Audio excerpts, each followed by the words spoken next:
मनीष गर्ग, खबर प्रयागराज। महाकुंभ 2025 केवल आध्यात्मिक आयोजन नहीं है, बल्कि यह सेवा, सहयोग और समर्पण की भावना का जीवंत उदाहरण है। लाखों श्रद्धालुओं के बीच फैली आस्था और सेवा की यह परंपरा भारतीय संस्कृति के गौरवशाली स्वरूप को प्रस्तुत करती है। विपक्ष द्वारा महाकुंभ 2025 में कुप्रबंधन के आरोपों पर प्रतिक्रिया देते हुए एस.पी. सिंह बघेल ने कहा, मैं विपक्ष से कहना चाहता हूं कि जब उनकी बेटी की शादी में 200-300 मेहमान आते हैं, तब उनकी धड़कनें तेज हो जाती हैं और घबराहट होती है। लेकिन यहां अब तक 50 करोड़ लोग आ चुके हैं। प्रधानमंत्री नरेंद्र मोदी और मुख्यमंत्री योगी आदित्यनाथ के नेतृत्व में यह निश्चित रूप से एक सफल और ऐतिहासिक आयोजन है। इस कुंभ ने सभी पिछले कुंभ के रिकॉर्ड तोड़ दिए हैं। उन्होंने इस्कॉन और अदानी ग्रुप के सेवा कार्य की प्रशंसा करते हुए कहा, अदानी ग्रुप के सहयोग से इस्कॉन द्वारा प्रतिदिन 1 लाख लोगों को महाप्रसाद दिया जा रहा है। ये सेवा कार्य कुंभ की भावना को और पवित्र बनाता है। उन्होंने कहा, हम इसे महाप्रसाद कहते हैं क्योंकि हमारे देश में 80 करोड़ लोगों को प्रतिमाह 5 किलोग्राम गेहूं और चावल निःशुल्क दिया जा रहा है। ये भारत की सेवा और समर्पण की परंपरा का परिचायक है। हो, मकर संक्रांति हो, मौनी अमावस्या हो और माघी पूर्णिमा हो, ये स्नान संपन्न हो चुके हैं और रेलवे ने सकुशल इन स्नानों को संपन्न कराया है। अब हम लोग महाशिवरात्रि के स्नान की ओर बढ़ रहे हैं। यद्यपि जो ये पीरियड है पूर्णिमा से महाशिवरात्रि तक का, इसमें भी श्रद्धालुओं की संख्या में भारी इजाफा हुआ है, बड़ी तादाद में लोग आ रहे हैं।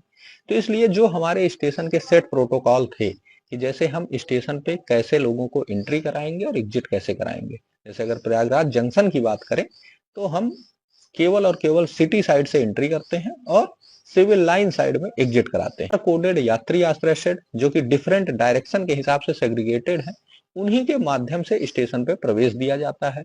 उनको उनके प्री डिफाइंड प्लेटफॉर्म पे पहुंचाया जाता है। जो हमारे रिजर्व क्लास के यात्री हैं, उनको हम लोग गेट नंबर 5 के थ्रू एक हमने होल्डिंग एरिया डेवलप किया हुआ है, वहां से प्रवेश कराते हैं और ट्रेन के आगमन के आधे घंटे पहले ही उनको स्टेशन में प्रवेश दिया जाता है, ताकि किसी भी तरह से प्लेटफॉर्म में ओवर क्राउडिंग की स्थिति ना हो और यूनिडायरेक्शनल मूवमेंट होने के कारण लोगों के आमने सामने आने की, टकराने की या किसी भगदड़ की स्थिति उत्पन्न ना हो। इन सारी बातों का विशेष ख्याल रखा जा रहा है। हमें आवश्यकता पड़ने पे जैसे ही श्रद्धालुओं की संख्या हमारे अनरिजर्व क्लास के होल्डिंग क्षमता से अधिक होती है, हम श्रद्धालुओं को खुसरो बाग एरिया में होल्ड करके और फिर उन्हें यहाँ पे जैसे स्पेस क्रिएट होता है और ट्रेन जैसे ही हमारी नेक्स्ट ट्रेन जो होती है उस डायरेक्शन की वो चलने की स्थिति में होती है, उस हिसाब से हम खुसरो बाग से लोगों को गाइड करते हुए यात्री आश्रय शेड में लाते हैं और यहाँ से फिर उनको ट्रेन में बोर्ड करा के उनके गंतव्य। कल हम लोगों ने 134 मेला विशेष गाड़ियों का संचालन केवल उत्तर मध्य रेलवे के द्वारा किया गया है और टोटल 179 स्पेशल ट्रेनों का संचालन किया गया है। और रेगुलर और स्पेशल ट्रेनों को अगर जोड़ा जाए तो हम लोगों ने कल 388 ट्रेनों का संचालन किया है।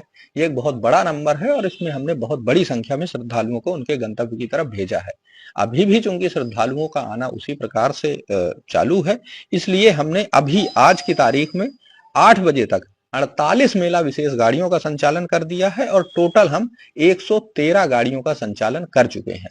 तो हम लोग श्रद्धालुओं की संख्या को देखते हुए, अपने एसेट की अवेलेबिलिटी को देखते हुए और पाथ की अवेलेबिलिटी को देखते हुए अपनी अधिकतम क्षमता के अनुसार मेला विशेष गाड़ियों का संचालन लगातार बंद होने की कोई खबर नहीं है।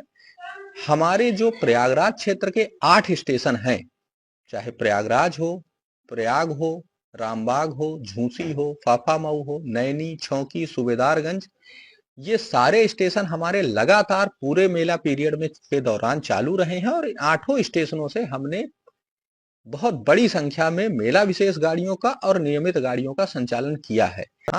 बंद किया जाता रहा है क्योंकि वो बहुत अधिक नजदीक पे है, इसलिए जिला प्रशासन की मांग पे, मेला प्रशासन की मांग पे कि वहां पे कोई भी असहज स्थिति उत्पन्न ना हो, तो उसको जो ऐसा बंद किया जाता रहा है वैसा ही बंद किया गया है।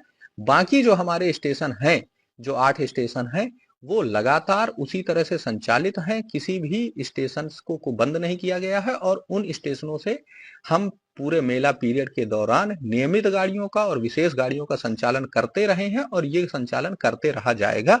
इसलिए मेरी ये अपील है लोगों से कि किसी भी अफवाह में ना पड़े।